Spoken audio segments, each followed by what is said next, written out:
Muy buenas tardes desde el Palacio de la Moneda, dando a conocer los avances sobre la evolución epidemiológica de la pandemia producida por coronavirus en nuestro país.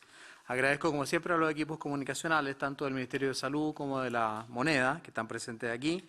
Y también, obviamente, agradezco profundamente a todos los canales de televisión que voluntariamente se unen a esta transmisión y a las radios también a lo largo de todo Chile, a las radioemisoras que se unen voluntariamente a esta transmisión y que realmente llegan a los lugares más recónditos del país.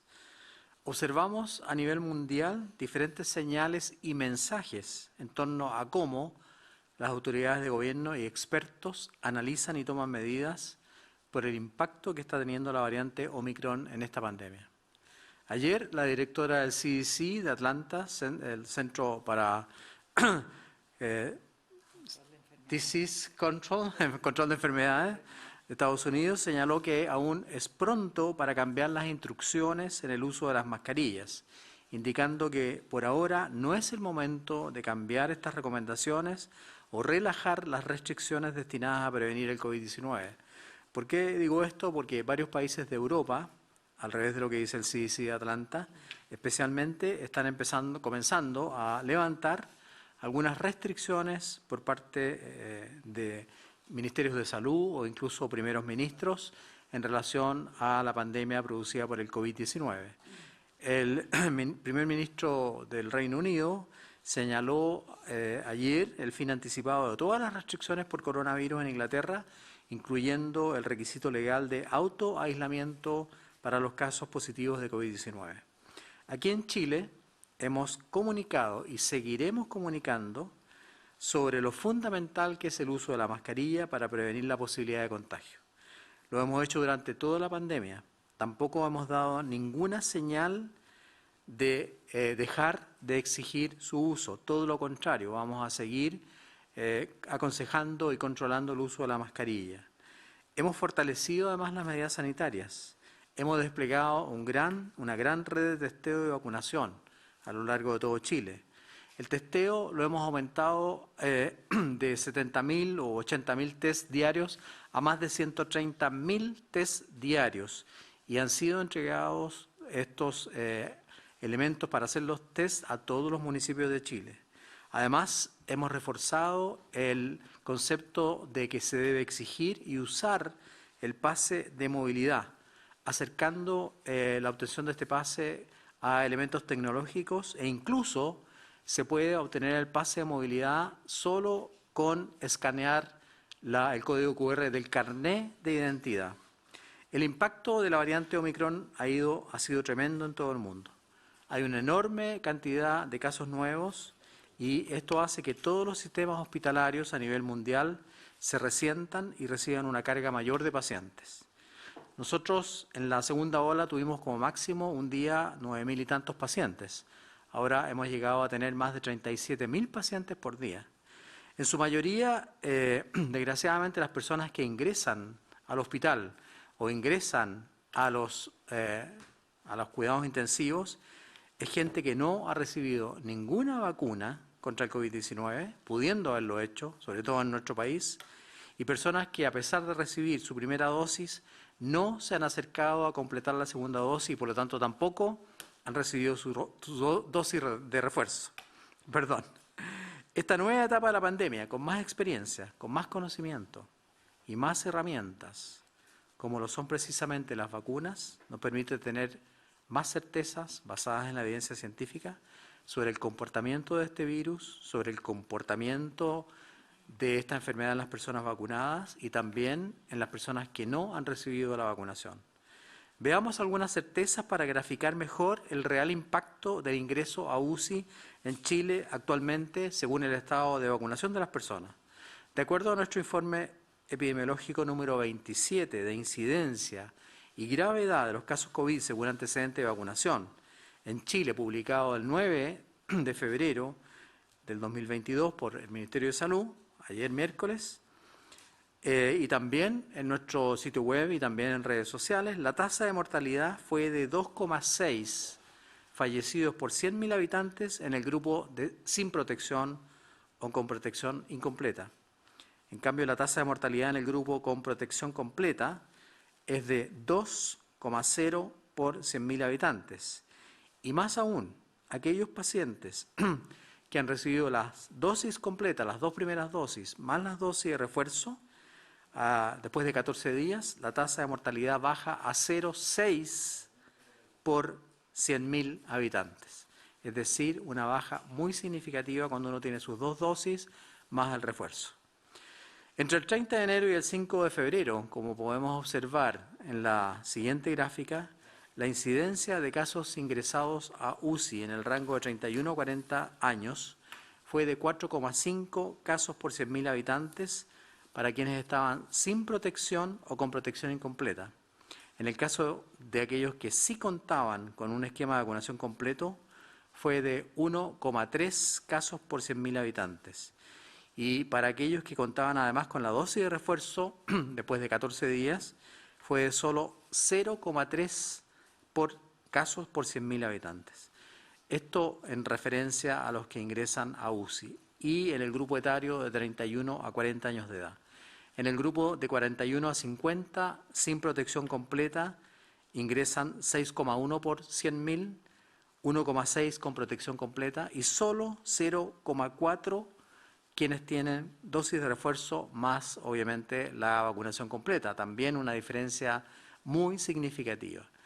En el grupo de 51 a 60 años de edad, donde yo hace unos días atrás reforcé que eran los que más ingresaban a la UCI, en el rango de 51 a 60, sin protección o con protección incompleta, la incidencia es aún mayor, 15,9 por 100.000 habitantes. Esto realmente es preocupante. Esta gente que no se ha vacunado en este grupo de edad es la que más está ingresando a las unidades de cuidado intensivo y probablemente es la que más va a fallecer. Si tienen protección completa, o sea, solo 2 dosis pero sin refuerzo, la tasa es de 6,5 por 100.000 habitantes. Y vean ustedes cómo baja la incidencia cuando tienen la protección completa, es decir, 2 dosis más refuerzo, solo 0,7 por 100.000 habitantes ingresan a la unidad de cuidados intensivos, prácticamente 20 veces menos. A nivel nacional, los nuevos casos confirmados hoy día varían con respecto a los 7 días anteriores en un 18% de aumento. Aquí también se nota una disminución de los aumentos. Todavía no hemos llegado a cifras negativas, pero hay una disminución clara de los aumentos a 7 días. Si recordamos que el 30 de enero, tenemos ahí la gráfica, teníamos una cantidad mucho más importante de aumento a 7 días, hoy día tenemos un 18%. El 1 de febrero teníamos un 87% de aumento a 14 días, el 2 de febrero 81%, jueves 3 de febrero 73% y así fue bajando. Y hoy día tenemos solamente un 18% de aumento a 7 días.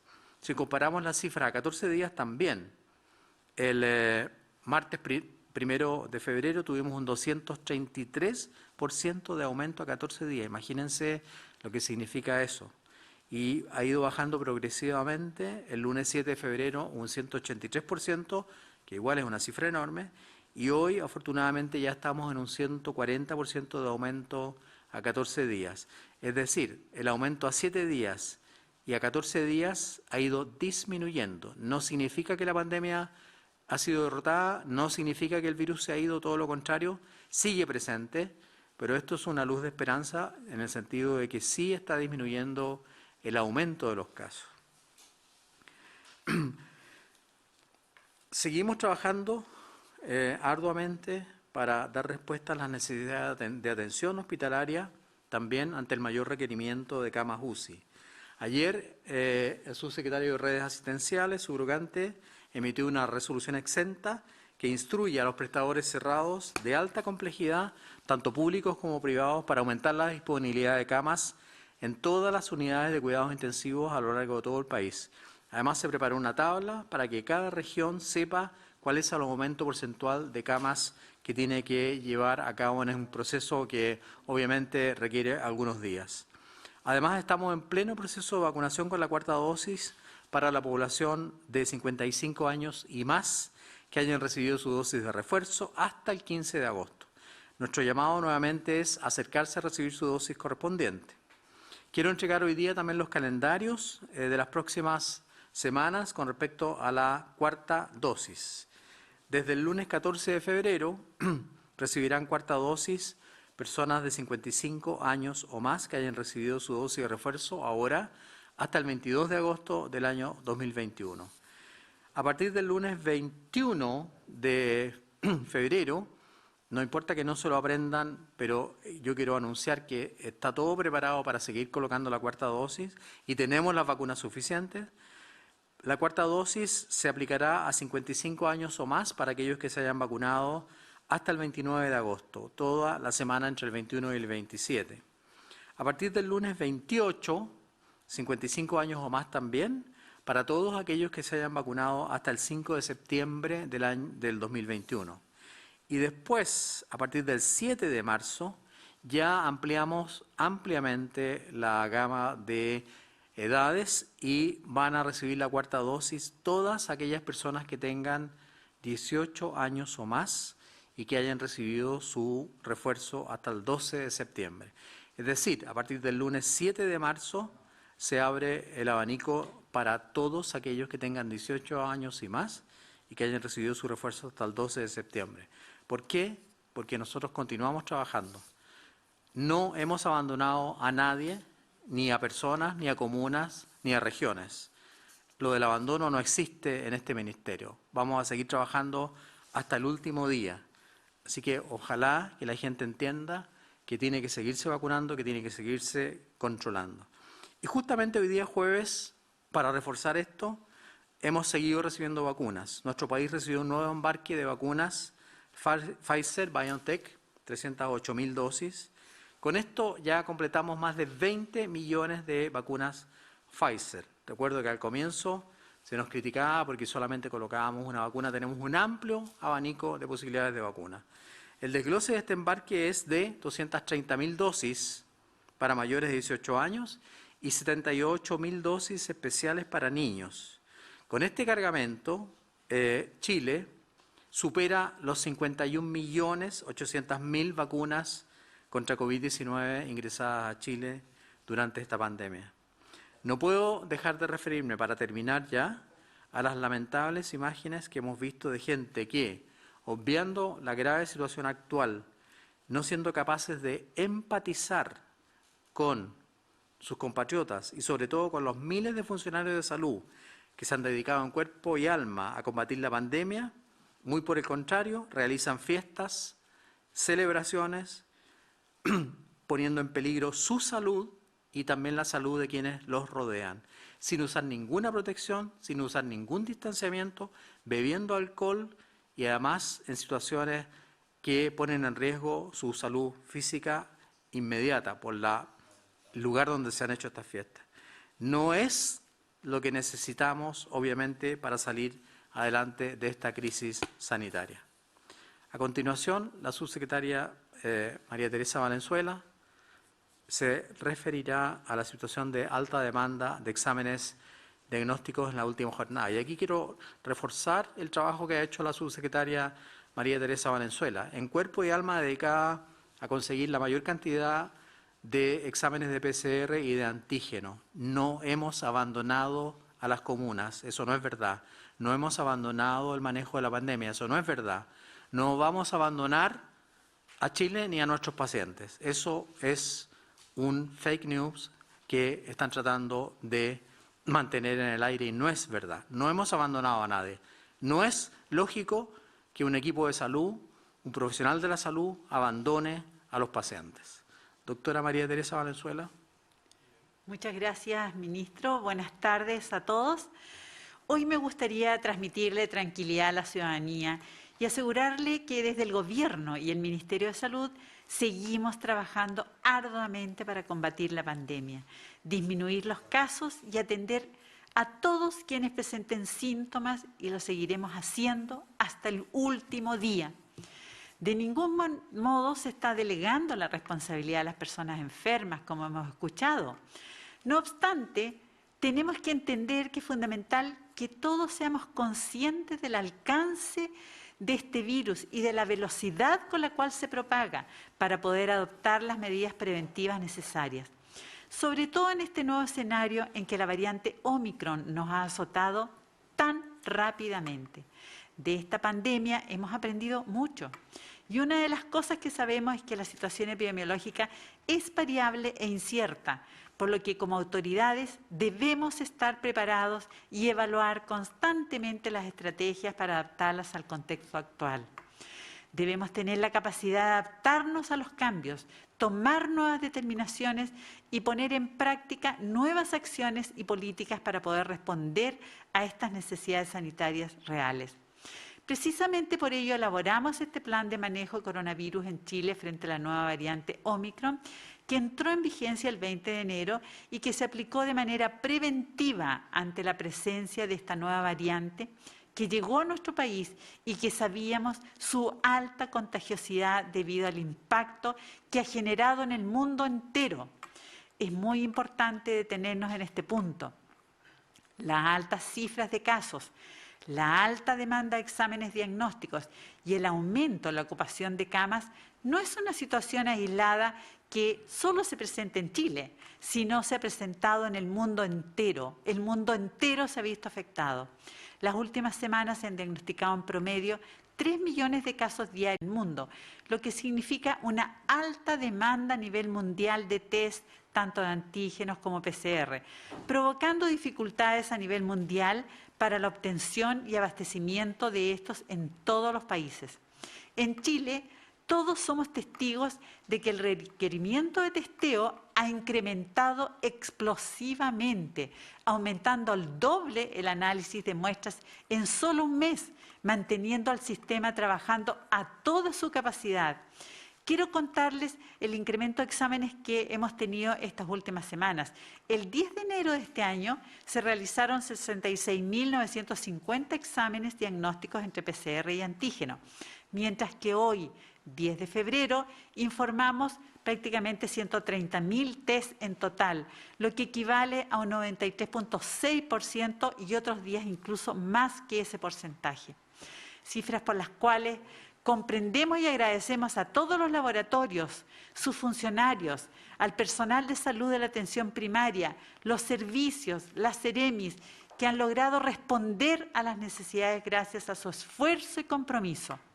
Me gustaría aclarar que hoy contamos con stock de insumos para la realización de exámenes, los cuales están siendo distribuidos a las distintas regiones. Esta semana el stock en las 16 regiones del país es de 157.720 antígenos y 2.176.891 PCR. Pero hay que estar conscientes de que el abastecimiento es limitado y también lo es la capacidad de procesamiento que tienen los laboratorios, los cuales cuentan con equipos, personal que realizan procesos complejos, personas humanas que se enferman, que tienen familia, que dedican todo el tiempo que pueden a poder procesar estos exámenes y que por lo demás se hacen paralelo al análisis de otro tipo de exámenes, ya que en el país se debe seguir diagnosticando, obviamente, otras patologías. Es por eso que como Ministerio de Salud hemos dicho que la priorización de testeo debe estar en las personas sintomáticas, es decir, con sospecha de COVID-19. Es fundamental diagnosticar y aislar rápidamente a todas las personas que presenten síntomas, porque sabemos que estos casos sintomáticos tienen 2 a 3 veces más riesgo de transmitir el virus, porque al toser, al estornudar, obviamente son maniobras en las cuales se elimina mucha cantidad viral. Como hemos dicho en reiteradas oportunidades, la alta demanda de test se evidencia a nivel mundial y esto hace que los proveedores no puedan cumplir a cabalidad con las entregas y las fechas de envío acordadas. Esto claramente afecta a nuestro país y nos mantiene en alerta, pero no depende de nuestras gestiones solamente, por más esfuerzo que hagamos. Para el conocimiento de todos, a fines de diciembre del 2021, compramos sobre 2.3 millones de test de antígenos, de los cuales hemos recibido a la fecha solo el 49.5%. Evidenciando esta situación, adicionalmente realizamos otras compras que suman 2.750.000 test de antígenos, cuyo compromiso de entrega por parte de los proveedores es desde este fin de semana hasta fines de marzo. En cuanto a los PCR, desde diciembre hemos comprado más de 3 millones y van llegando periódicamente dependiendo del requerimiento y la capacidad de almacenamiento que tienen en los servicios de salud, considerando que deben mantenerse refrigerados. Quiero transmitir tranquilidad, ya que actualmente tenemos stock de PCR que permite continuar con la estrategia de testeo priorizando claramente a nuestros sintomáticos, y nos mantenemos en permanente contacto con el Instituto de Salud Pública de Chile para que los proveedores cumplan con los requisitos de calidad dados por la autoridad regulatoria y para acelerar las entregas de antígenos. Pero como dije, es importante que sepamos que dependemos de un mercado internacional. Es fundamental que todas las personas que tengan síntomas se realicen el examen y se aíslen hasta obtener el resultado. Si es positivo, debe extender el aislamiento hasta cumplir los 7 días. No podemos debilitar la toma de muestra a este grupo, por lo que les pido a las personas que quieren testearse de manera preventiva puedan tener un poquito de paciencia y solidaridad frente a quienes tienen sintomatología. Es un esfuerzo que debemos hacer entre todos y esperamos que esto dure un poco tiempo más, unas pocas semanas más. Estamos trabajando de forma coordinada con las Ceremis y los servicios de salud para apresurar y perfeccionar la logística de entrega de test a nivel local, dado que se está distribuyendo una gran cantidad a lo largo del país por la alta demanda que hemos evidenciado en estos últimos tiempos, cerca de 140.000 exámenes realizados por día, la cifra más alta de testeo realizado durante toda esta pandemia. Les quiero mencionar también que contamos con la colaboración del Instituto de Seguridad Laboral, las mutuales, la Cámara Chilena de la Construcción, junto a clínicas privadas que desde la semana pasada pueden realizar test de antígeno, con lo cual estamos ampliando aún más la cobertura de testeo. Esto es señal de que estamos trabajando arduamente e incansablemente, porque para nosotros lo más importante son todos ustedes. Gracias, ministro. Muchas gracias, doctora Valenzuela. Yo también quiero agradecer a algunos alcaldes y a algunas alcaldesas que en forma muy proactiva han propuesto al Ministerio de Salud instalar laboratorios y nosotros le demos las facilidades en sus comunas. Eso es algo que hay que destacar y no solamente recibir críticas que yo escucho cuando los periodistas interrogan a las personas que critican. ¿Por qué no les piden cifras? ¿Por qué no les piden números? Nosotros damos números, damos cifras, damos tasas, damos porcentajes. Entonces yo le pido a los que están criticando que también den cifras, números, porcentajes, tasas, en qué basan su crítica. Felicito a las alcaldesas y alcaldes que sí tienen una actitud proactiva. Y les anuncio que pronto, obviamente, como decía María Teresa, esto va a comenzar a disminuir y vamos a volver a otra realidad. Ya vivimos el mismo drama con las vacunas, con las camas y ahora con los test. Son oleadas que nos han hecho trabajar al máximo y creo que es muy bueno repetir nuevamente, no estamos dejando a nadie de lado.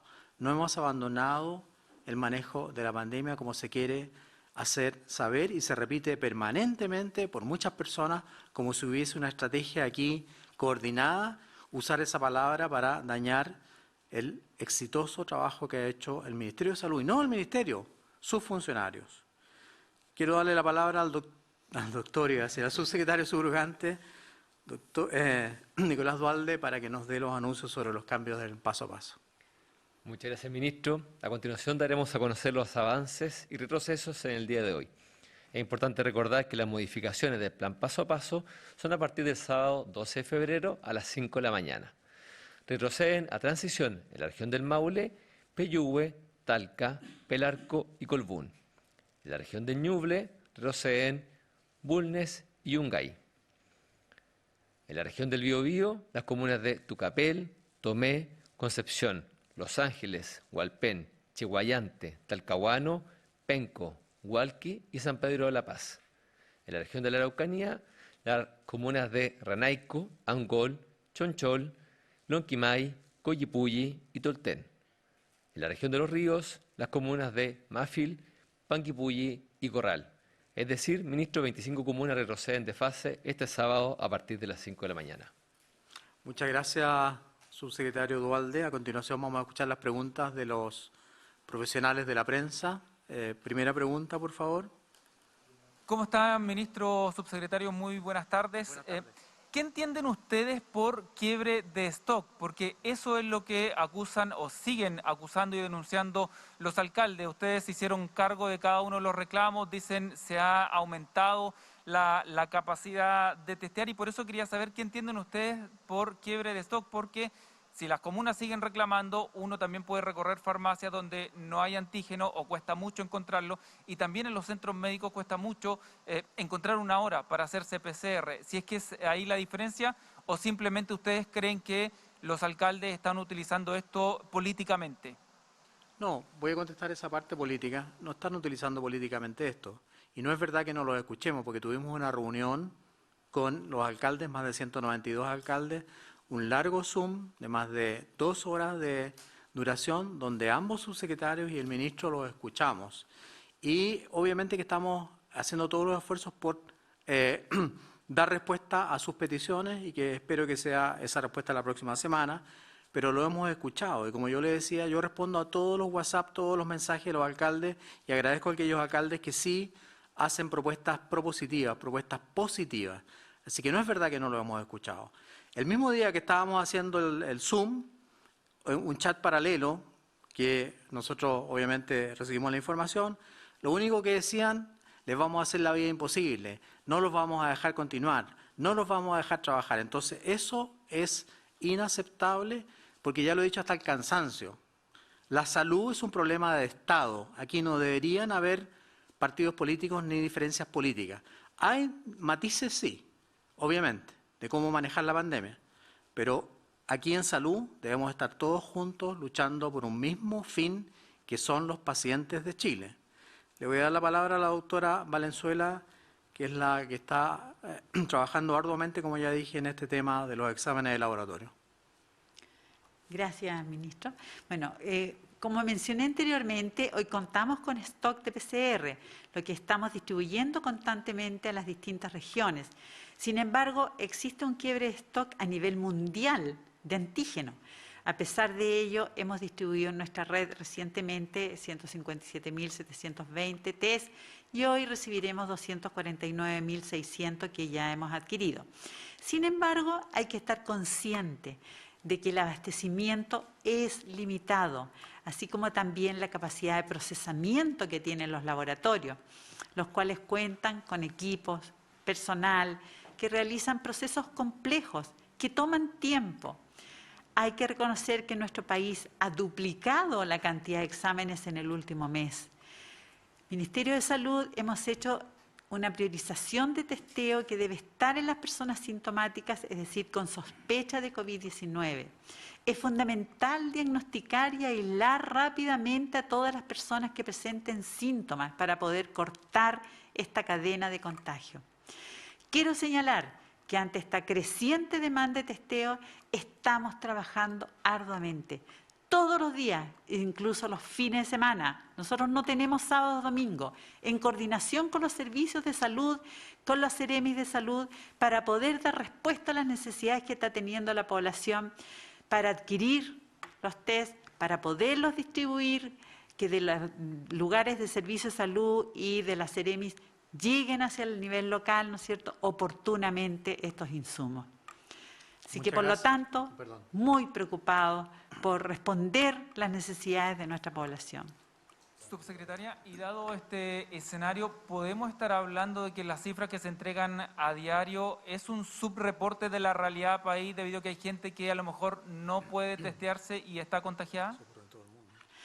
Bueno, Sí, efectivamente, yo creo que con la capacidad de diagnóstico que se tiene, ¿no es cierto? Y que en nuestro país, lamentablemente, no tenemos la figura hoy día, pero la hemos mostrado en los días anteriores, donde nuestro país aparece como los países que más ha testeado, ¿no es cierto?, durante todo este periodo y sobre todo en este periodo de Omicron, donde reitero, nunca en la pandemia se había realizado esta cantidad de exámenes, hasta 140.000 exámenes por día. Entonces, por lo tanto, obviamente eso significa que hay un recargo, ¿no es cierto? Y hay personas, obviamente, que no han accedido a tomarse una muestra, pero lo más probable que sean, y así es lo que creemos, es que serían personas que quizás no tienen síntomas y muchas veces, como están en periodo de vacaciones, pretenden hacerse un examen, que es algo muy positivo y es lo que habíamos llamado por mucho tiempo, ¿no es cierto?, que la gente se testeara. Pero en estos momentos tan críticos, donde realmente el tema de los reactivos e insumos, hay un quiebre a nivel mundial, porque reitero, este no es un tema de nuestro país, es un tema mundial. Obviamente que tenemos que focalizar nuestros esfuerzos hacia los sintomáticos. Sí, esa pregunta es obvio que hay un subregistro, es obvio que no podemos detectar a todos, porque para detectar a todos los que tienen el virus, gente sintomática y asintomática, tendríamos que testear a todo el país. Ningún país del mundo ha hecho eso y somos los primeros en Latinoamérica y dentro de los mejores 20 del mundo en testear. Entonces, yo entiendo la duda, pero cuando la duda va sumada a una intencionalidad de dañar, de producir inquietud en la población, no la acepto. Porque todos los especialistas han dicho eso, incluso el doctor Bernucci del Colegio Médico, la doctora Davanch, otros infectólogos. Es obvio que cuando tenemos una positividad a la PCR del 20%, hay una cantidad de gente que no logramos detectar. Pero eso no debe ser como una crítica, como algo negativo. Es un hecho de la causa. En ningún país del mundo se hacen tantos exámenes, en ningún país de Latinoamérica se hacen tantos exámenes como Chile. Y ustedes han escuchado, muchos países como Suecia, Finlandia, Dinamarca y ahora Inglaterra van a abandonar, Corea, van a abandonar el testeo porque ya no son capaces de hacerlo. Nosotros seguimos haciéndolo. ¿Por qué? Porque queremos defender a nuestra población. Pero no vengan a introducir una duda más diciendo no, en realidad los casos son mucho más. Pero siempre hemos trabajado de la misma manera, siempre hemos informado los resultados en base a los tests. ¿Por qué vamos a cambiar ahora y empezar a suponer que hay mucho más gente enferma? Claro que la hay, es lo más probable, pero eso no es algo negativo, es algo que ocurre habitualmente en epidemiología. Tú no puedes detectar a todos los que tienen el virus, porque si no, habría que testear a los 19 millones de habitantes prácticamente todos los meses o todas las semanas. Entonces, con el ejemplo de la influenza, cuando llegó el H3, cuando llegó la influenza a Chile, obviamente que tampoco se testeó a todo el mundo. No es así de fácil. Muchas gracias. Buenas tardes, ministros, subsecretarios. Quería consultar sobre el aumento de camas críticas. Por primera vez se solicita esto en 7 meses. ¿Por qué se hace esa solicitud? ¿A qué estaría respondiendo también esta petición? Muchas gracias, Karina. Le daré la palabra al subsecretario subrogante de redes asistenciales, ya que redes asistenciales es el encargado de ese tema en el Ministerio de Salud. Nicolás Duhalde, por favor. Gracias, ministro. Bueno, como hemos señalado en otras oportunidades, diseñamos de manera anticipada y hace varios meses atrás diferentes tipos de estrategias que nos permiten hacer frente a las exigencias de esta nueva cepa. Recordemos que en el momento más álgido de la pandemia, el sistema integrado público-privado de salud creció aproximadamente 4 veces, es decir, logramos habilitar más de 4.544 camas críticas. En el día de hoy contamos con 2.124 camas UCI, de las cuales 1.903 se encuentran ocupadas, representando un 90% a nivel nacional. Es importante precisar que del total de las camas ocupadas, 720 corresponden a pacientes COVID-19, es decir, 260 pacientes más que hace un mes, lo cual representa un 38% del total de las camas habilitadas a nivel nacional. Como se pueden dar cuenta, en los últimos días hemos visto experimentado un cambio del comportamiento de la pandemia. Es como es de conocimiento de todos y de todas el aumento de los contagios que hemos experimentado, el cual ha sido muy similar a lo ocurrido en varios otros países del mundo y que ha repercutido en el número de pacientes que requieren hospitalización en UCI, UTI o camas intermedias. Es por eso que nosotros, como Subsecretaría de Redes Asistenciales, emitimos una resolución en el día de hoy que instruye a los prestadores cerrados de alta complejidad, tanto públicos como privados, el aumentar de manera escalonada la capacidad de camas de cuidados intensivos y el porcentaje de la capacidad ventilatoria dentro de las UCI. Además, esta resolución instruye dos otras medidas que es importante que se conozcan. En primer lugar, que los pacientes con ventilación mecánica no deben ser inferior al 75%, con la finalidad de dar un uso eficiente a la red de salud. Y, en segundo lugar, que en caso de ser necesario y de acuerdo a la realidad territorial de cada uno de los servicios de salud a lo largo del país, poder cesar ciertas actividades quirúrgicas electivas. En otras medidas que también es importante que se conozcan, hemos implementado en la red asistencial el fortalecimiento de la hospitalización domiciliaria en los pacientes menos complejos y la reactivación de la red integrada de urgencias y la separación de las atenciones respiratorias en las urgencias hospitalarias. Mientras que la atención primaria de salud, hemos reforzado las unidades de observación prolongada y la extensión de horario de distintos tipos de dispositivos de salud, como lo son los SAPU o los SAR. Es fundamental que la población entienda que no es un simple resfriado esta enfermedad, que es una enfermedad que hace que la gente enferme gravemente y en consecuencia requiere una hospitalización en una cama de cuidados intensivos. Es por eso que nuestra insistencia y nuestro llamado es constante a que todos se vacunen. Hoy, el 63% de las personas que están ocupando una cama crítica COVID-19 no están vacunados o no tienen su esquema de vacunación completo, como mostraba el ministro al inicio del reporte. La vacunación no evita contagiarse COVID-19, pero sí evita enfermar gravemente y eventualmente fallecer. Tenemos que ser conscientes de la enfermedad que estamos enfrentando, aunque no presenten síntomas o estos sean muy leves, podemos contagiar a otras personas que sí pueden desarrollar complicaciones de salud. Protegerse contra el COVID-19 no es un asunto personal, sino que es una responsabilidad de todos.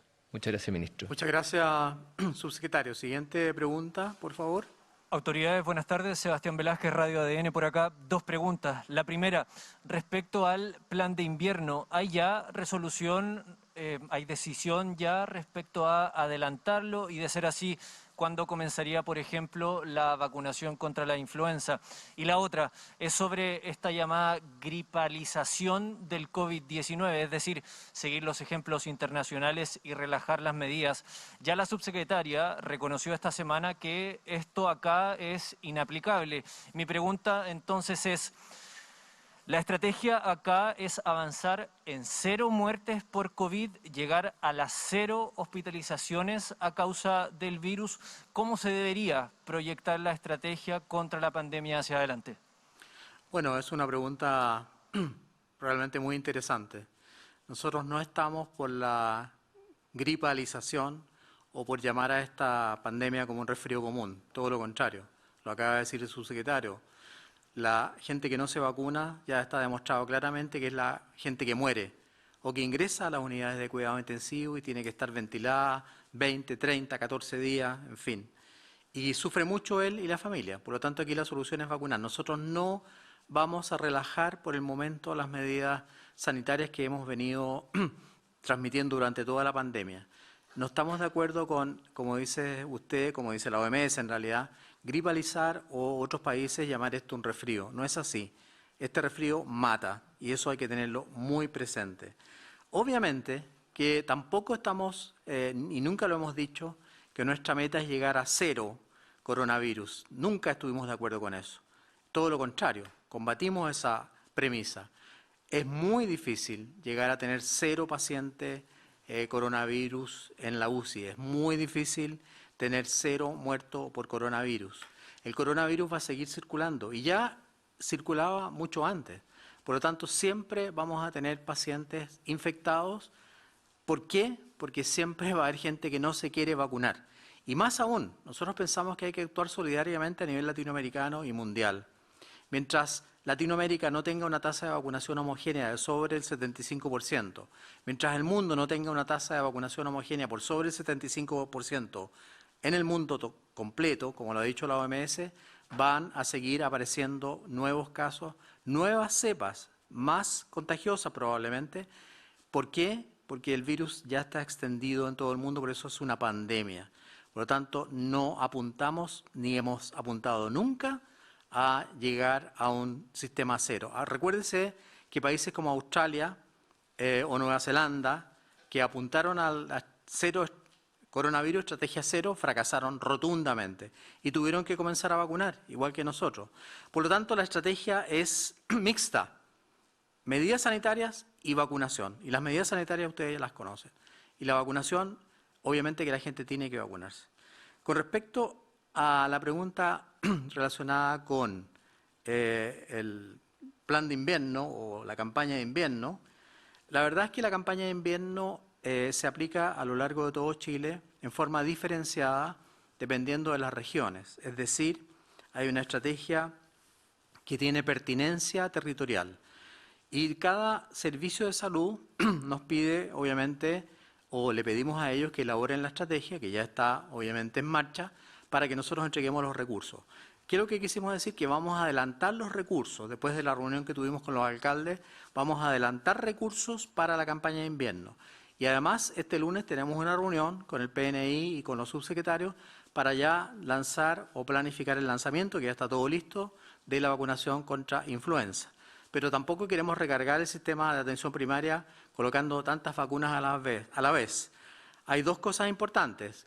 Ya el Consejo Asesor, el CABEI, ha determinado que la vacuna contra la influenza y la vacuna contra el coronavirus se puede colocar en el mismo momento, es decir, el mismo día. La diferencia es que tiene que ser una vacuna en cada brazo. Y en marzo, a partir de marzo, les adelanto esto, el 7 de marzo vamos a comenzar con la vacuna contra la influenza, fundamentalmente con el equipo de salud, es decir, tenemos que proteger a nuestros funcionarios. Está todo comprado, está todo diseñado, está todo listo, yo me reuní ya con el PNI y este lunes me reúno con los subsecretarios del PNI para dar obviamente un puntapié inicial a esa campaña. Nos preocupa la influenza porque ya está circulando virus influenza, ¿no, María Teresa? No solamente influenza, adenovirus y otros virus respiratorios. Es decir, por eso alguna gente que tiene molestias respiratorias, obvio, está bien, se testea y le sale negativo, porque hay varios virus respiratorios circulantes. Muchas gracias porque ambas preguntas eran muy importantes para nosotros y muy interesantes. La siguiente pregunta, por favor. Buenas tardes, ministro. Cristian de Medici de Mega Noticias por acá. Le quería consultar por una proyección de lo que va a ocurrir en 2 semanas más. Se viene el denominado Superlunes, se reactiva nuevamente el país y por eso también uno de los temas que sigue en boca y en muchos alcaldes es la vuelta a clases presenciales. Muchos ya han confirmado de que van a contar con las medidas que ya se han ido aplicando, sobre todo en el año pasado, que fue un año de mucho aprendizaje en temas de pandemia, pero otros también están a la espera de un nuevo protocolo o una coordinación con el Mineduc y con el MinSal. ¿Usted podría adelantarnos un poco ese protocolo, si va a contemplar testeos preventivos, si también va a considerar planes de vacunación, por supuesto, y si el PIC va a influir o no en este inicio de clase? ¿Estamos ante el PIC o ya pasó y esto podría mantener el calendario actual como se ha cronometrado? Muchas gracias. Le voy a pedir a la doctora Valenzuela que conteste esta pregunta. Lo del PIC es una pregunta muy difícil de contestar. El viernes pasado tuvimos el número más alto de casos hasta el momento. Por lo tanto, yo creo que hay que esperar lo que pase esta semana, terminando la semana, y ver si sobrepasamos ese número o ya se nota un aumento menor. Y entonces ahí podríamos decir en forma retrospectiva, no prospectiva, en forma retrospectiva, que realmente el pic fue el viernes pasado. Pero no me puedo asegurar 100% de eso, porque me gustaría ver lo que pasa este viernes y este fin de semana, y ahí recién tener una proyección más clara. Pero nosotros estamos viendo, y lo mostré en el cuadro, que el aumento de los casos ha ido disminuyendo en forma progresiva y constante. Le daré la palabra a la doctora Valenzuela con respecto al tema de educación, que para nosotros es fundamental como gobierno. María Teresa. Gracias, ministro. Sí, efectivamente, muy relevante qué es lo que vaya a pasar con nuestros estudiantes. Hemos estado trabajando en un protocolo de vigilancia epidemiológica en conjunto con el Ministerio de Educación, que en parte es similar al aplicado al año pasado. Este consiste en hacer una vigilancia activa de los brotes y de testeo según los criterios epidemiológicos. Esa vigilancia establece una coordinación inmediata entre la Seremi de Educación y de Salud para identificar oportunamente brotes, causas y tomar obviamente medidas dependiendo de los resultados de la investigación epidemiológica. Esta vigilancia además incorpora a toda la comunidad escolar, a estudiantes, profesores, administrativos, apoderados, porque claramente, efectivamente, esto es un equipo, por así decirlo.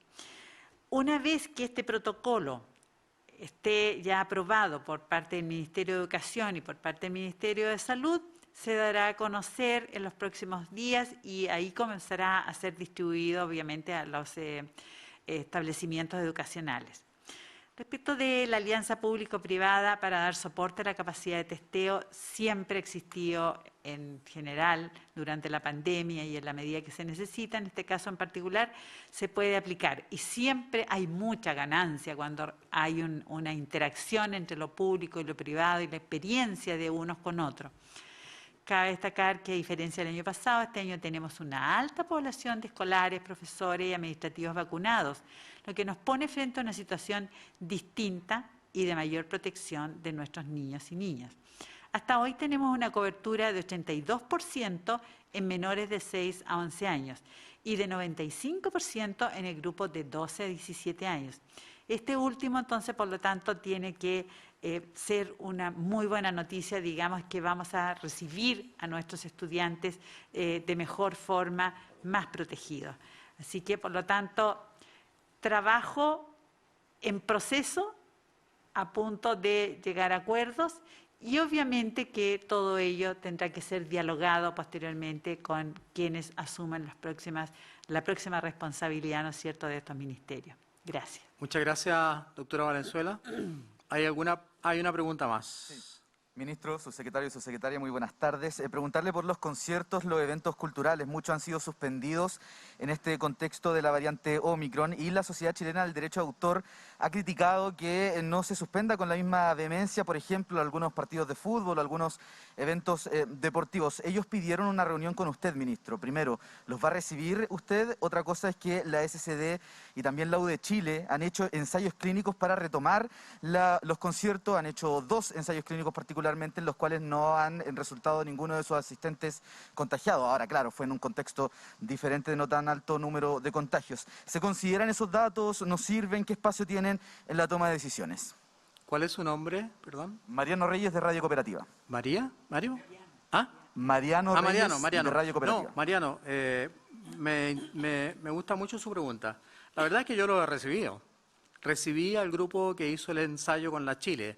Lo conversé con el rector de la Universidad de Chile. Vigilamos o supervisamos y estuvimos al tanto del concierto que fue de un grupo que se llama Chancho en Piedra. Y obviamente que fue un éxito. Y les he hecho caso. Y de hecho los vamos a recibir nuevamente porque nos van a mostrar el resultado de su estudio. Yo conversé 2 veces con ellos, Emiliano. 2 veces los recibí.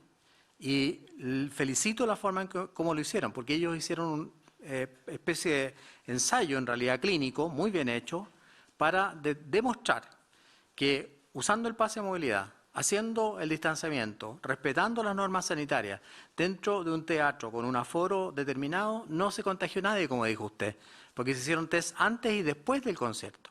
¿Eso qué permite demostrar? Que los conciertos se pueden hacer, nosotros no estamos en contra de los conciertos, y que se pueden hacer siempre que se respeten las normas sanitarias. Por eso la Sociedad de Derecho de Autor y este grupo que hizo este trabajo, los felicito, lo han hecho muy bien. Mañana voy a recibir también a Lotus, que prepara Lollapalooza, para discutir también este mismo tipo de medidas que podemos adoptar y que podemos hacer que el concierto sea seguro. Nosotros no estamos en contra del arte, no estamos en contra de la música, estamos a favor de todo lo que significa la cultura y el entretenimiento, siempre que se cumplan las normas sanitarias.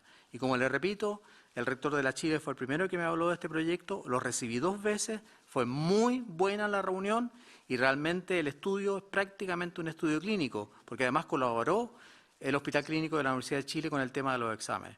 Así que nosotros estamos abiertos a seguir trabajando con la música, con el arte, con la poesía, con la cultura. Y quiero recordar a Margarita Yourcenar que en su libro Bus Nigrum dice algo muy importante a propósito de los últimos datos que hemos tenido. Nunca un personal de la salud, un profesional de salud, un médico se siente más solo que cuando fallece un paciente.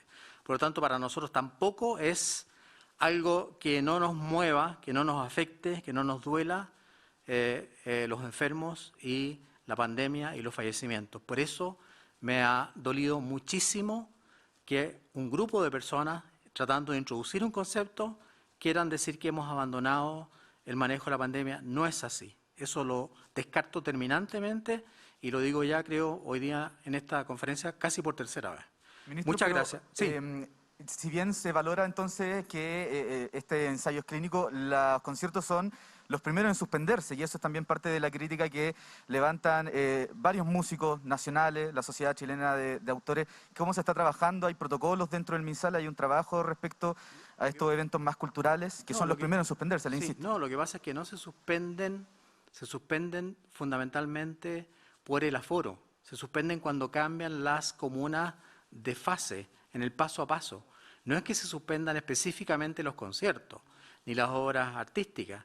Desgraciadamente, bueno, estamos con una cantidad muy grande de casos y afortunadamente espero que esto comience a disminuir, pero eso tiene que ver o tiene un impacto importante en el plan paso a paso, en transición o en apertura inicial, etcétera.